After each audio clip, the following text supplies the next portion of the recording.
بسم اللہ الرحمن الرحیم۔ اب میں جنات سے میں کیسے محفوظ رہتا ہوں اس کا طریقہ بھی میں آپ کو بتاتا ہوں کہ میں 5000 دفعہ پڑھتا ہوں یا رقیب۔ یہ میرا بڑا خاندانی وظیفہ ہے اور جنات کو میں جلا بھی دیتا ہوں اس سے۔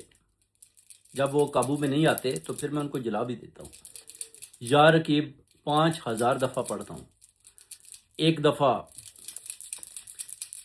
سورہ کوثر اور ایک دفعہ سورہ اخلاص اور 14 مرتبہ درود پاک شریف میں پڑھتا ہوں۔ اور پھر یا رقیب کا جو عمل ہے، اب اس کو آپ نے پڑھنا ہے۔ پہلے تو آپ نے چلا کاٹنا ہے 40 دن کا۔ یا رقیب آپ نے اپنے مکان کی چھت کے اوپر شام کو کھڑے ہو جائیں اور آسمان کی طرف یا رقیب آپ نے پڑھتا ہے۔ ایک سانس میں آپ نے 7 دفعہ یا رقیب اس طرح اس کو آپ نے 5000 دفعہ مکمل کرنا ہے۔ پھر سورہ اخلاص اور سورہ کوثر بھی پڑھنی ہے اور 14 مرتبہ درود پاک شریف۔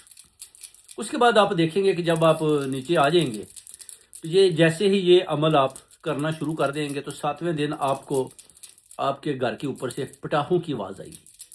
تو آپ دیکھیں گے کہ یہ شور کیسا ہے شام کے وقت کو۔ تو اس وقت سمجھ لیں کہ جو آپ کا چلا ہے، جو آپ کا عمل ہے، طاقتور ہے، اور وہ جو جنات ہیں ان کے اوپر یعنی وہ ادھر سے بھاگ رہے ہیں آپ کے گھر سے۔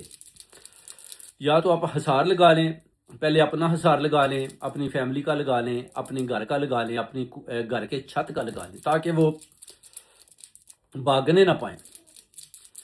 اسی طرح جب میں جنات کو پکڑ لیتا ہوں تو پھر میں کبھی ان سے پوچھتا ہوں کہ آپ جب میں یہ پڑھتا ہوں، عمل پڑھتا ہوں، تو آپ کو میں اپنی طرف بلاتا ہوں تو آپ آتے کیوں نہیں؟ تو وہ کہتے ہیں کہ آپ کے اندر اتنی روشنی اور نور ہے کہ ہم اس کا سامنا ہی نہیں کر پاتے، تو پھر ہم ادھر سے بھاگ جاتے ہیں۔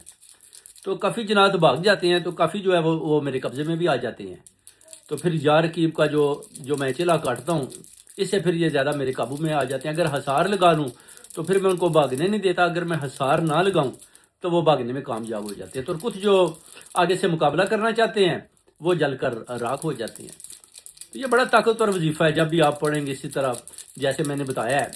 تو یہ آپ کوشش کریں کہ نماز عشاء کے بعد شام کے وقت جب سورج غروب ہو رہا ہوتا ہے اس کے بعد آپ پڑھیں گے آسمان کی چھت کے اوپر کھڑے ہو کر صرف آسمان کے نیچے، تو اس میں پھر بہت زیادہ طاقت آ جاتی ہے۔ مگر آپ مجھ سے اجازت لے لیں اور اس کے بعد اس وظیفے کو پڑھیں، انشاءاللہ تعالیٰ آپ دیکھیں گے کہ آپ جنات کو خود ہی بگانے میں کامیاب ہو جائیں گے۔ جب حاضری ہوتی ہے جنات کی تو وہ انسان کے اندر بھی بولتا ہے، نہیں تو پیچھے کھڑے ہو کر بھی بولتا ہے جو مجھے دکھائی دیتا ہے، مگر جو بیٹھا ہے جس کے ساتھ وہ چمٹا ہوتا ہے